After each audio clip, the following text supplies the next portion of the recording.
You're listening to The Frequency of Creativity with Melinda Harr Curley. Welcome, everyone, to The Frequency of Creativity, where we are at the intersection of energy and art to see how art can bring beauty and understanding and life force energy into your life. Sign up for my newsletter at melindaharcurley.com. Today, I am really excited to talk about the groundbreaking art exhibit, Supernatural America, the Paranormal in American Art. And our guide through the exhibit is Dr. Robert Cozzolino. Welcome, Bob. Hi, Melinda. It's great to be here. Thank you so much for joining us. And Bob, you work at the Minneapolis Institute of Art, and you are the Patrick and Aimee Butler Curator of Paintings. Yeah, that's right. And Bob, you're the creator of this exhibit.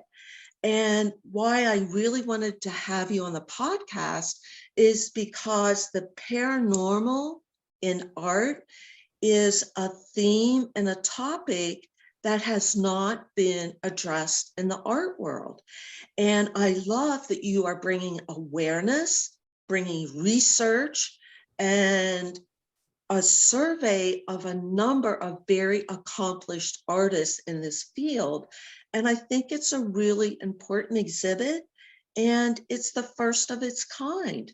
So my first question is, how did this come about? How did you conceive the idea? And what is your motivation in spending the amount of time that's required in developing this very professionally done exhibit? Yeah, my good friend, the late Walter Hamady, who is an artist, a bookmaker, a collagist, he did all sorts of things. When people would ask him, how long did it take him to make something? He would say, my whole life. And, that was a typically funny Walter explanation of things. But in a sense, I understand where he's coming from, because I have been interested in this subject my whole life. There isn't a time when I haven't been fascinated by the supernatural or the paranormal and all its permutations. And I was born on Halloween. My maternal grandfather was born on Halloween. It's always been there, but I've always taken it seriously and have been fascinated when I've heard other people's tales of seeing ghosts or being in haunted places and feeling what that feels like in your body. And it was really through an artist named Ivan Albright, Melinda, that I became interested in collecting imagery and names of artists who I could tell from their interviews, their own words, or the imagery they were using, were fascinated by the supernatural and were integrated into their art in some way. It was Ivan Albright, who was based in Chicago for most of his career, whose work you can see largely at the Art Institute of Chicago, who had a profound experience in the First World War, being at a base hospital in France and drawing wounds of people who were his age, who were coming off the battlefield. And later, he spent most of his career examining the body, the human body, and the sort of way it looks and feels and ages and grows. And people used to say all the time that Albright was only interested in death, decay, and the vulnerability of the body. But if you actually look to what he says after that war experience, he's really profoundly inspired by that to look for the intangible inside the body that helps bring us back from catastrophic wounds and heal. But also, what is that intangible spark that brings consciousness and personality and animates the body? And he starts exploring different ways that people have historically written about that and thought about it in order to, in his own pictures, depict matter and spirit simultaneously, which is a difficult task for an artist. How do you visualize the intangible? How do you visualize the soul or the spirit? So after, really thinking about him, I started to wonder, what are the other ways and who are the other artists who are asking those questions? And Robert, I'm sorry, we're going to have to take a short break here. And before we do, can you please share with our listeners where they can, find out more information about the exhibit, look at some of the artwork and artists that are included? Sure. Your listeners can go onto the Minneapolis Institute of Art's website, so artsmia.org, and look at the webpage and explore that. Or you can pick up the catalog, which is published by the Minneapolis Institute and the University of Chicago Press, which is the same title as the show. So the Supernatural America, the Paranormal in American Art. Thank you. Stay with us as we go so much more in depth and talk about specific artists and art, and even well-known artists who address this theme in their artwork that you may not be aware of. So please stay with us.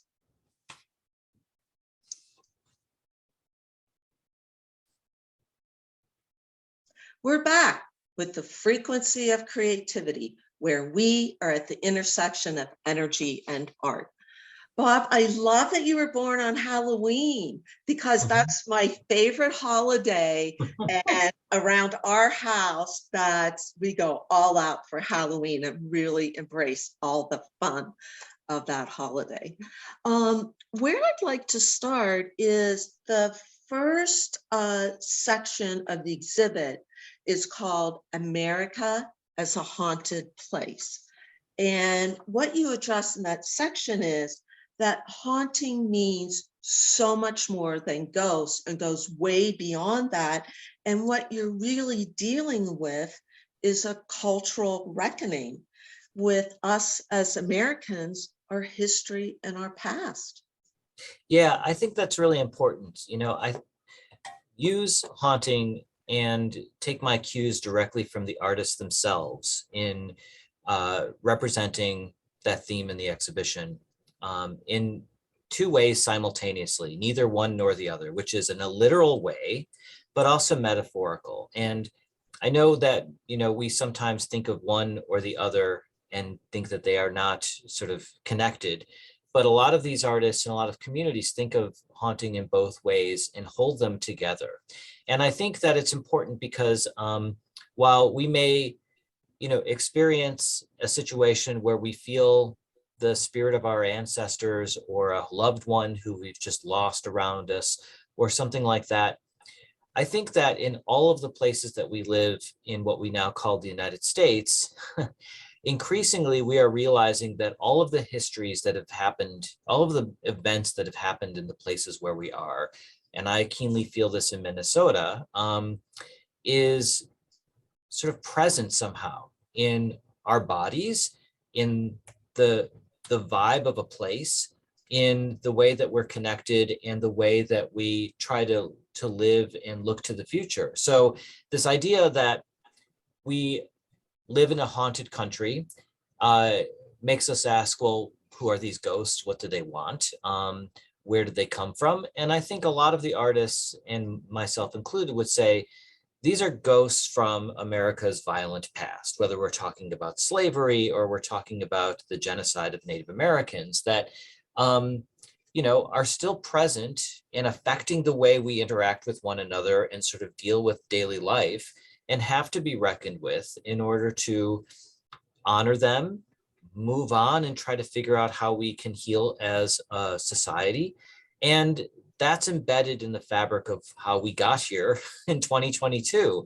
And I think artists have always dealt with this from different points of history. And I think it's probably never been more keenly felt than the way we sort of think about our relationship to the past today. Wow, that was a lot of information to unpack. And I love how you brought up the idea of how we were founded as a country, and the events of the establishment of our country are still not dealt with and come out in many ways, and artists are an avenue to really address what's called an exhibit, these hauntings. So in looking at the exhibit, there are a whole grouping and a topic that's called spiritual artists. And that's so close to my heart and so close to this podcast, because as we were talking before the recording, a spiritual artist gives form to the unseen. It's a creative expression and trying to create in form maybe what is felt, what has been experienced, and also in some cases, some of the artists have visually seen ghosts, UFOs, extraterrestrials. So the exhibit addresses this broad range of approaches and by these spiritual artists. So can you talk a little bit more about that?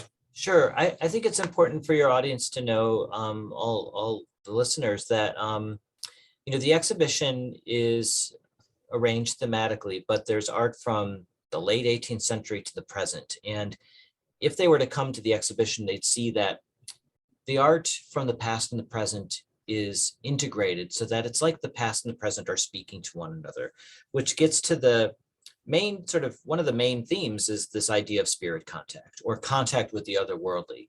So artists, as you say, are trying to make tangible these mysterious experiences they had through whatever means they have, the tools and skills that they have at their disposal to make a visual image about it. And I would say, 90% of the work in the exhibition is by artists who we know had these experiences, and so treats them seriously, takes what they have to say with, great curiosity, and treats them with dignity, and asks, what are the broader implications for our communities, for creative practice, in the case that you're talking about. So it's a broad range of stuff, all around those different kinds of themes. So you might be surprised that people like James McNeill Whistler are in the exhibition, or Grant Wood, but also spirit artists who, in the case of the ones who are in the show, are people who are making artwork often at spiritualist camps. So as part of the religion of spiritualism, and they're making imagery in trance states at seances as part of a sacred and spiritual practice, to contact those in the other world. And the resulting image is through that process. So, we might think of icons of the saints as the kind of, religious art of Catholicism, for instance. And there's a lot of sort of broader, deeper meanings to those images. They're not just sort of portraits of imaginary people, they're real. But in spiritualism, and there's a devotional practice that's connected with them, the devotional art comes out of the ritual, and that's what these things are. And I'm trying to really center that notion that, they are part of a ritual practice and a religious practice. And to the spiritualists, they are proof and evidence that there is life beyond the body, and that making through the body of the medium is what brings that out. So in reading through the exhibition, I noticed that the artist gives credit and gives a name to the guiding spirit. And talk a little bit about what there are two that are no longer with us in present form, but one artist gives credit to the well-known poet William Blake. That's right. And another artist gives credit to the impressionistic painter Manet. Right. Yeah, it's the same artist. It's Frances Haynes McVeigh, who was active at Camp Chesterfield in Indiana, a spiritualist camp you can still go to. And she, again, made paintings and drawings in trance states during seances. And where we know, as you point out, that these artists these mediums were able to identify the spirit who is their guide, we credit them as authors on the labels in the show and in the catalog. And I think that's important, because to these folks that was a very real presence that was either, they felt near their bodies or inside of their bodies, controlling their hands or guiding them or listening to them. In the case of William Blake, Francis Haynes McVeigh has this marvelous series of drawings from 1955 called Soul Travel Drawings that purports to show the path that a soul takes when it leaves the body and then gets to its destination. And there's automatic writing underneath the drawing that shows that it's William Blake's voice in her mind or in her body telling her what's going on while she's drawing. And sometimes you can see that Francis Haynes McVeigh has asked a question telepathically, and then William Blake responds, which is, it's funny. And it's also kind of, it's fascinating because it's a way into her process. And there's an intimacy there that you don't normally sort of get to have a little window on unless you were actually present there. So, in some cases, people like Marion Sporebush, another spirit artist, didn't have a particular spirit that she was able to identify. It was more like a chorus of spirits who were controlling her hands, and she referred to them as they. Mm-hmm. Now, you just talked about automatic writing. Mm-hmm. And also there is artwork, and I believe it's graphite on paper, that is automatic painting or automatic drawing. Right. Yeah. Helen Butler Wells is a good example of that. I don't know of any paintings that she made. She worked with just a pencil on paper and had a really important seance circle in New York from between 1919 and 1940. And she was the primary instrument, as she referred to herself, through which the spirits came. And she would give messages, which were then, transcribed or written down by the folks in the seance circle, and then published in over 160 books and pamphlets, as education being given through Helen Butler Wells from those in spirit. Some of them are very famous people, but then also there were visitors from Saturn and Venus who came through her, according to Helen Butler Wells.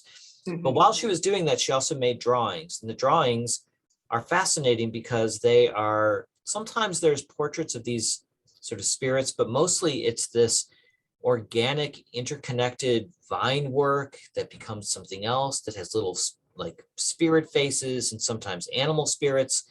And then her name and the spirit of Eswald, who is her spirit guide, intertwined in there. They're really extraordinary drawings, but they, again, came out of that process, and they were jointly produced while she was speaking these messages from a whole range of different kinds of spiritual teachers, I guess is what you would call them. So, and we alluded to this earlier, more well-known artists that we don't look at them through this lens, and Norman Rockwell, for example. And there's a I think he did a painting of working at a Ouija board. Yeah, Norman Rockwell's painting, unfortunately, isn't in the show, though it's reproduced. He is, there's a number of spirit, Ouija boards, talking boards and devices for spirit contact in the exhibition. And it would have been great to be able to show the Rockwell with those, because it just points out, it's a painting from 1920 that was on the cover of the Saturday Evening Post. Was it really? Yeah, that, wow. The craze for using a Ouija board, it transcended its use in spiritualism and became something that a whole broad range of Americans were playing around with. Later, it gets demonized because Hollywood gets a hold of it and, creates crazy, suggestions of demonic possession through it, which is not really a thing. And, every once in a while, there's sort of an outrage about it. But it was at heart really a device to facilitate communication to your loved one who is in spirit. And that it's on the cover of that magazine, which was very popular, and Norman Rockwell had his attention, is really, I think, important. But, more seriously, people like James McNeill Whistler, who your, audience might know because of Whistler's mother, and he's just an incredibly important and popular artist in the history of American art. There's a full-length, beautiful portrait of a woman named Lady Archibald Campbell, who it's in the exhibition. There's a whole essay about it in the book by an art historian named Rachel DeLue. And that's an instance where somebody who's well known and is best known for a painting style that seems to push towards abstraction and has been explained in lots of different ways. He himself talked a lot about how he was interested in spiritualism and the unseen, and he went to seances that were held by this person in her circle, and was really all in on this idea that there are things in worlds that we aren't able to apprehend through our ordinary senses. And if we could just find the right device or open ourselves up in some way through meditation or whatever they might be, or being at a seance, we might be able to access that stuff. And he felt it was truly real. So the painting shows her, again, full length, kind of looking down at the viewer, and the edges of her outfit are kind of colliding with the background. You know, she's sort of coming out of darkness. And I think it's right to sort of point out that Whistler's experience of being in a darkened room with a medium, listening for these messages and having, you know, unusual things take place, affected the way he decided to depict her.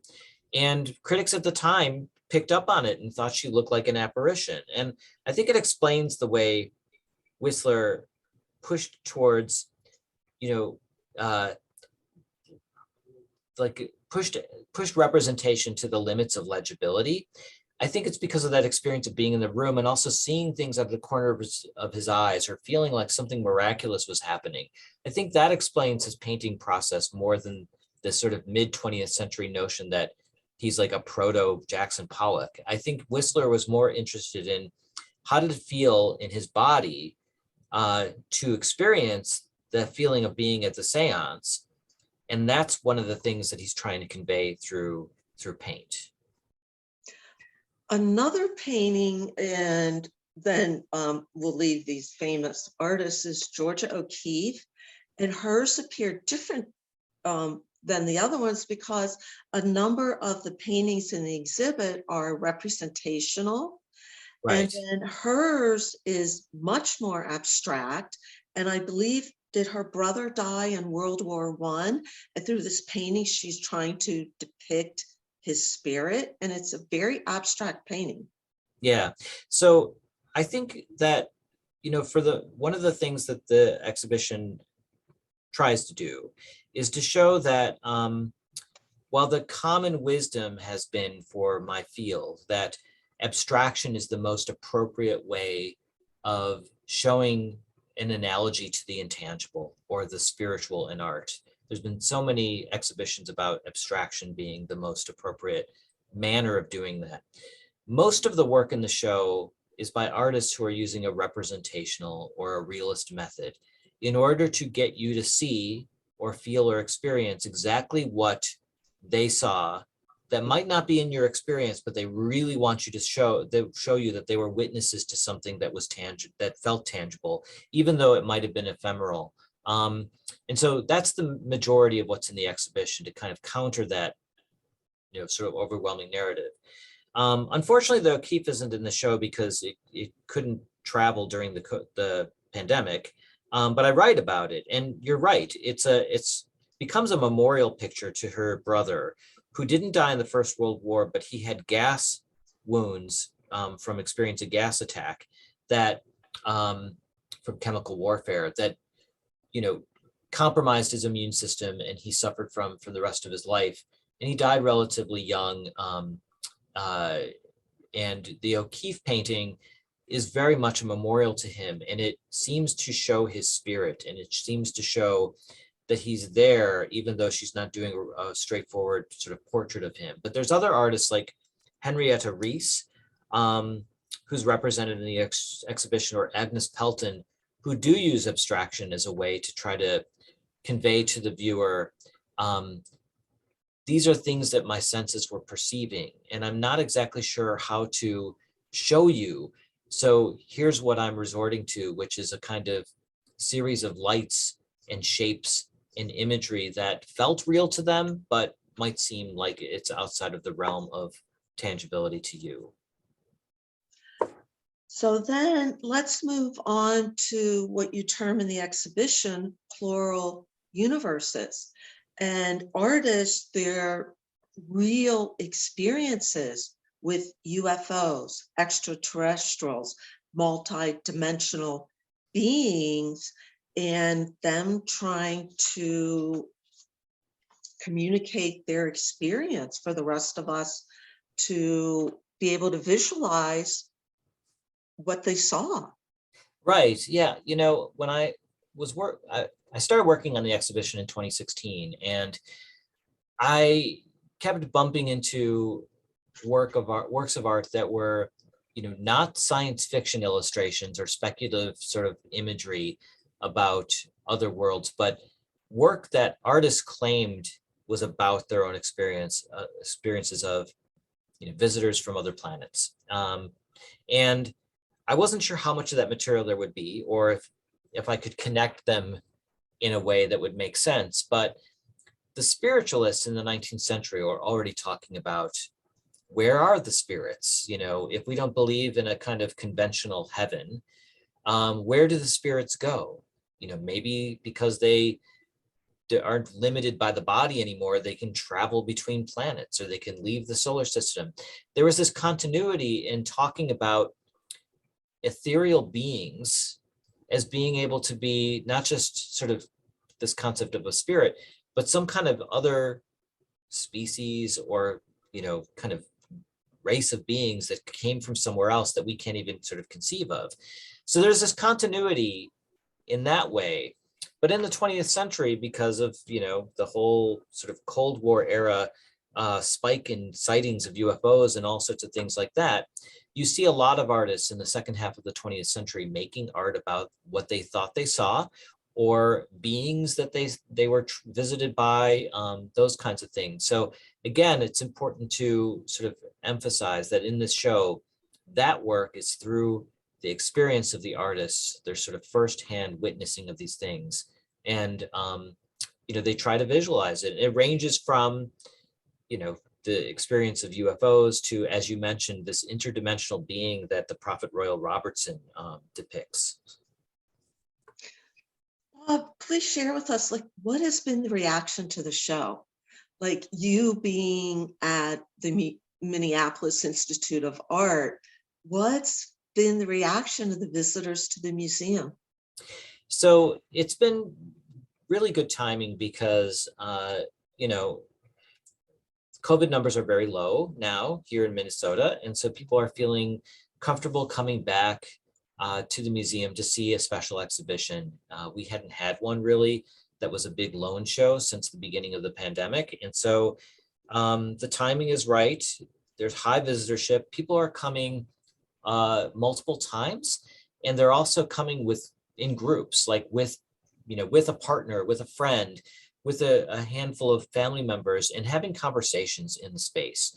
And I think it's really struck a chord with people because there's lots of different ways in.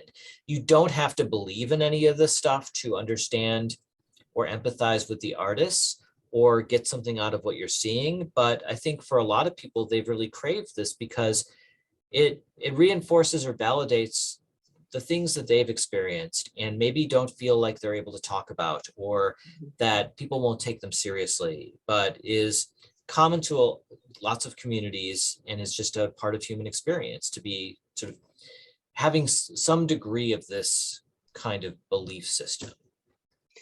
Do you think the exhibition of Hilma af Klint that was in New York at the Guggenheim that I was fortunate enough to go to, that, you know, we always considered, I'm an abstract artist, Kandinsky as the father of abstraction, and here's Hilma af Klint, a Swedish landscape artist that's very much in line with the spiritual artist that you've described, doing these massive, and I think she might have done 500 paintings through a multi-dimensional group of beings that she connected with. Right. And when it was at the Guggenheim, that was the largest show in the museum history. they extended the show, extended the hours to accommodate everyone. And I'm not sure of the timing. That may have been 3 or 4 years ago. Yeah. So you think that awareness of Hilma af Klint helped make it easier for this, easier is not the right word, but helped introduce these ideas that maybe visitors can accept this more openly than maybe before.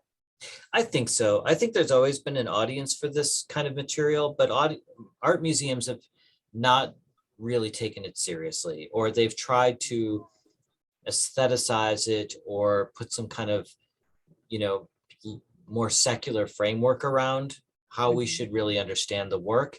And I think you couldn't do that with Hilma af Klint, because you had to take her biography and the kinds of things she said about the source of her inspiration and the source of her making the work seriously if you were really going to understand where she was coming from. And that, I think that's really important, is that artists need to take what artists say serious, museums need to take what artists say seriously and really center that biography. And I think people are always interested in that aspect of what makes an artist, you know, their story, their humanity.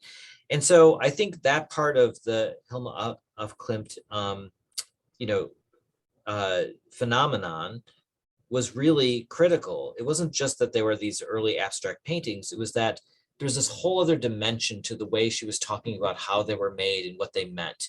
And that is true of the work in this exhibition. And so I think people are hungry for this kind of thing. And, you know, it may be that now museums are going to be, you know, more interested in this. I don't know, but I see this show, even though it is big, as kind of a first pass to just sort of admit the subject matter exists. It's been pervasive in American culture, and we need to really kind of reckon with it and be excited about it, because it is extraordinary material.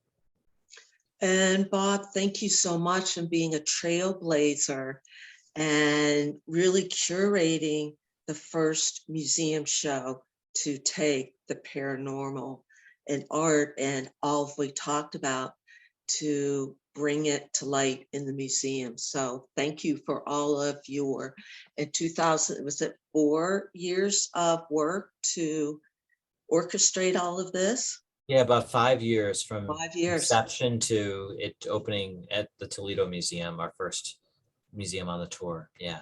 Well, thank you so much for bringing the awareness, which is really important. Thank you. And before we leave, can you share with our listeners one more time where they can find out more about the exhibit and the exhibition book? Sure. It's on view at the Minneapolis Institute until May 15th. There's a really strong web presence for this exhibition, including an audio guide that includes a number of voices, including voices of some of the living artists in the exhibition. And so you can go to our website, artsmia.org, and find it, or you can pick up the book, which is The Supernatural in America, The Paranormal in American Art, co-published by the University of Chicago Press and the Minneapolis Institute. What a fascinating discussion. Thank you so much for being with us, Bob. Thank you. Thanks for having me, Melinda. And listeners, thank you for joining us on The Frequency of Creativity, where we are at the intersection of energy and art. Thank you.